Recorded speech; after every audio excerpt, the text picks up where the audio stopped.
大家好，我是卷卷，今天要来开箱的是材料专家的桌球底板 Super Control， 这是他们家目前最新的防御型球拍，号称世界上控制最稳、最慢速的底板。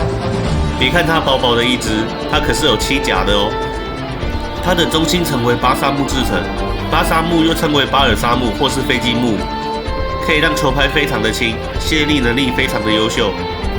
通常会是长颗粒专用球拍的主要材料。接下来第3层与第5层是用玻璃纤维，主要是减震的作用。第2层跟第6层为08木，持球的性能好，手感出色。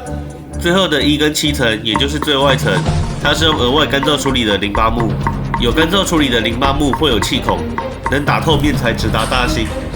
综合上述所说，卸力能力优秀、减震、持球性能好、手感出色这几个特色，明显就是主打一个铜墙铁壁。那来看一下它没有贴皮之前的重量，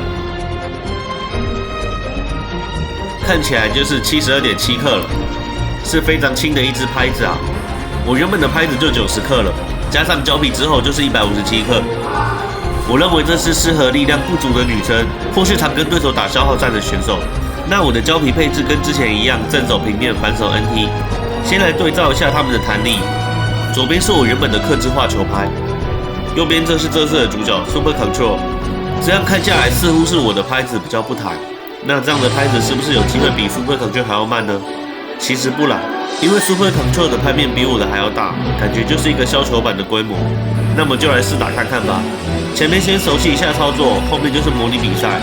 但为了让大家多看 Super Control 与 NT 互相结合的特性，我比赛采用了懒打法。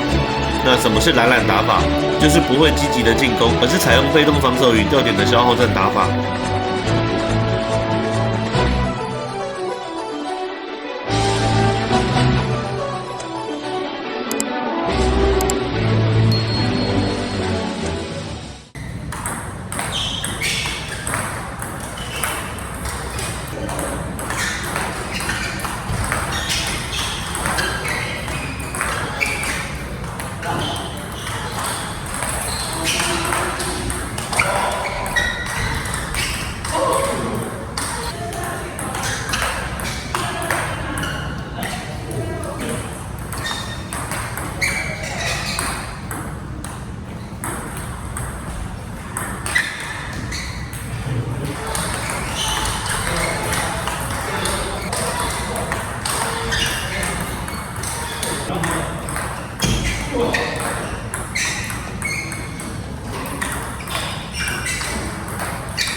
Thank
好的，那我现在来说一下这只拍子打起来的感想。一开始我拿它跟我原本的那一只去比较的时候，我那只球拍的弹的幅度比这只还要来得低。那个时候我其实是认为我的拍子可能会比这只拍子还要慢的，但是实际上打过之后，我发现真的完全不一样。这只 Super Control 的速度真的是慢太多了，它打起来的手感啊，跟那种控制感，有时候对方来的球，我会觉得干这我应该扛不住了，但我真的没想到，它就真的这么轻易的给它放进去了。而且我可以任意的去控制我想要的角度跟它的长短，它的控制能力跟它的防御力真的让我蛮惊艳的。在防御的方面真的是非常的优秀。如果你原本就是喜欢靠吊点或是防御型的球员啊，我真的非常建议大家可以买这支来玩看看。至于攻击的部分呢，我前面有用它攻击了几次看看，我发现这支板子真的比较慢。除非你的攻击，你杀球啊，你是杀弱点的，不然基本上他杀球是杀不太死人的。你再怎么用力的扣杀，他的速度应该也就是在那个地方，对方是可以蛮轻易的挡回来的。所以如果要做进攻的话，一定是要以弱点为主。如果你是打进来快攻啊，追求攻击力的那种，那这支拍子可能就不会这么的适合你。相反的，它非常适合削球手或是喜欢控制去搞对手心态的玩家。那这支拍子的购买链接我会放在我的频道资讯栏里面，有兴趣的可以去买来玩看看啊，它真的蛮好玩的。它的魅力在哪边，就由你们自己去感受了。喜欢我这系列的影片的话，记得帮我点个赞。还没有订阅我的，记得要订阅我哦。那我们这集开箱影片就到这边，我是圈圈，我们下次再见，拜拜。